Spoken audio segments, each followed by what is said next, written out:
There's a well-known AA saying called play the movie to the end, and it's to try to help people not have to face negative consequences.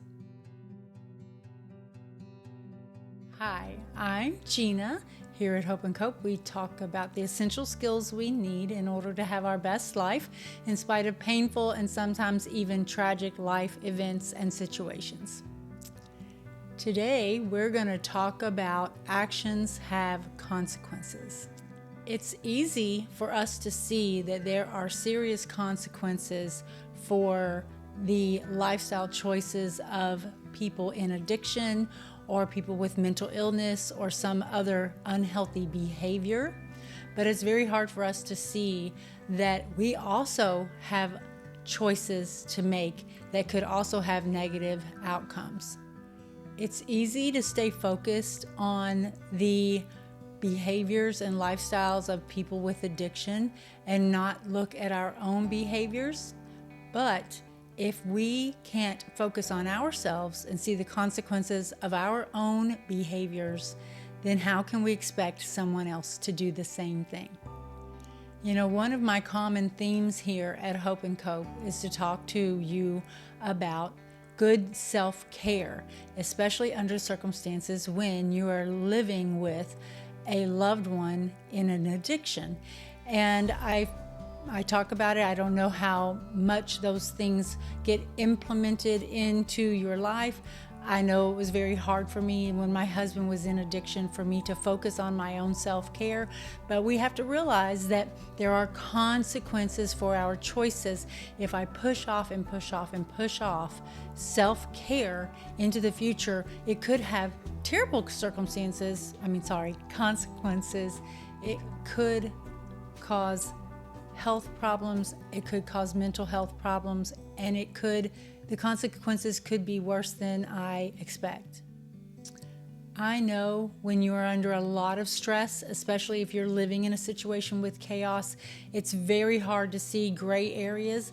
Everything seems so black and white in our minds, but decisions are not always black and white. And I want to encourage you to think of just simple little trades. Maybe you can't go from having a black decision to a white decision or a white decision to a black decision. Maybe you can't go from a stark to a stark, but if you could just see your decisions as simple little trades that if I'm going to choose to sit on the couch and watch TV instead of pay my bills, then I'm making a bad choice. And that's really hard for me to turn that around. But can I just make a little trade? Can I say for 5 minutes, I'm going to focus on my finances, or during commercials, I'm going to get up and take a walk around the house, or during commercials, I'm going to, go to the kitchen and do 5 dishes. Little bitty trades, if we can just make little bitty choices that we don't have to go from, okay, the kitchen is messy and now I've got to stick with it until it's all the way clean. I'm just encouraging you. Every little decision does have a consequence. When we move in the right direction, we make one healthy choice or one right choice or one positive choice, it can lead to another and another and another. Sometimes it's hard to make right choices and play the movie out to the end, even when things are going well. So I know that it's really hard to think, okay, the choices I'm making today, the health choices I'm making today, I need to look at how this is going to affect me 6 months from now, a year from now, 5 years from now. I know it's hard. We're living in a tumultuous time, and it's hard to think about the future. And I know that when you have big feelings, you're dealing with that addiction with someone that you love, and you're having big feelings of anger and stress and resentment and fear. A lot of things makes it very hard to think about the future. It makes it very hard to think about next week, next month. By all means, it's almost impossible to think about next year or 5 years from now. But we need desperately to play the movie to the end. We need to see, okay, if I keep doing what I'm doing today, what's that going to look like in a month or in a year or in 5 years? And if we want that out of our loved ones that have a mental illness or that have an addiction, then we need to be setting a good example of realizing to play the movie out to the end and make good choices today. Truly, sometimes we just need to step back. Maybe we can't even make a choice. Maybe we're having a hard time even functioning. We just need to pray. We need to try to rest. We need to read our Bible, get some godly counsel, get some good encouragement. Just pick one small little thing that you can do for yourself that is going to move you in a positive direction and be making for a better life for yourself and for your family. You know, I've said lots of times that being a family member of a person with addiction doesn't come with a manual. And I did not know how to deal with my husband's addiction. I didn't know. I was facing choices that I had never had to make in my whole life. I was being faced with choices that I never even dreamed would be in my life space. And now I'm making them with all these big emotions and feelings and again, the stress and the fear.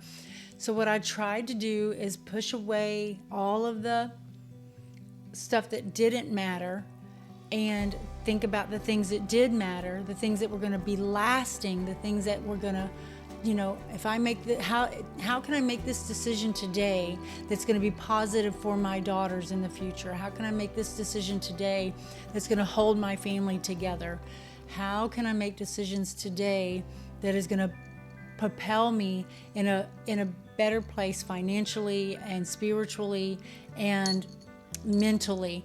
And I don't know how, other than just like I said, that getting that godly counsel, staying in prayer, looking to my word, the Bible, to be a guide for me, and knowing what my priorities were. My priorities were keeping my children, helping to keep their home life as stable as I possibly could. So much was out of control. So many things were altered for them that they questioned so much of what they had known, that I wanted at least one thing to be secure for them, and that was their mom and my priorities, and that they were those priorities, and that I wanted them to have that stability.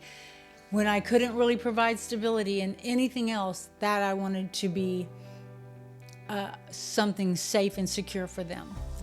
You know, in keeping with the theme of play the movie to the end, I just want to say, try, if you can avoid, try not to make terribly huge life-changing decisions when you are not in a good headspace. You know, Al-Anon has a HALT, hungry, angry, lonely, tired, not to make big choices when you are any of those things. But there are lots of other emotions or circumstances that we should not be making huge decisions under those kind of conditions. So try to forego those decisions if you can. If you can put a decision off for 6 months, if you can prevent making a life-changing, altering decision, it just might be helpful. Or at least learn to sleep on things. At least learn, I'm going to get some rest. I'm going to get up in the morning, and when I feel better, then I'll see if I still want to make this choice. I want to encourage you that our everyday little choices, those little trades that we make every day, they matter. And the big choices matter. So the little choices, they end up, those little choices pile up, right? They pile up, and they end up being one big choice maybe together. But the little choices and the big choices, they all matter. Don't think that just the big choices matter. What you have for lunch today might matter. Getting an extra hour of sleep matters. Putting your phone away and getting off of social media matters. All these, you know, picking up your Bible and reading your Bible, reading a psalm. If you don't know where to start, read a psalm or a proverb. All these things matter, and they are all good choices that lead you to a good outcome of the movie.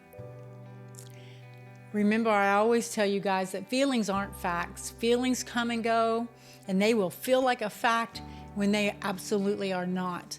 And so try not to make a decision based on feelings, and then try not to be too expressive during those feelings. You know, you can say really big, hurtful things when you have big feelings. I remember early on in my marriage, my husband and I would argue, and I would always say, "I hate you." I didn't hate my husband, not by a long shot, but boy, I felt like it right there in that moment. And so learn that feelings aren't facts. Learn that they're going to change. Try to restrain those big feelings and not say those hurtful things that it's very hard to take them back. So when I played my movie out, I knew that I was not shooting for my own lifelong happiness. I was shooting for the stability for my family. So that was my goal, that was my priority, and I knew that I was not trying to just fulfill that momentary need right now for vengeance or for retaliation, or if I was angry or hurt. I was not trying to just work right now with what I was dealing with. I was trying to look into the future and say, how can I make choices, even with these feelings I have now, how can I make choices that are going to be good for my children and myself in the future? And it really didn't mean that I needed to be happy today. It meant that I was investing the feelings I had today, investing what I'm dealing with today into an account for a stability and a better future for my family. I hope this was helpful. Just like anything else I do to support you. And if you want to stick around and check out the description box, I always put a little extra encouragement for you in there. If you liked this video, please hit the thumbs up button and consider subscribing. That helps my channel. And think about someone else you could share this with. And I put content out on Sundays, so be looking for that. And I love you, and I'm praying for you. And until next time, God bless.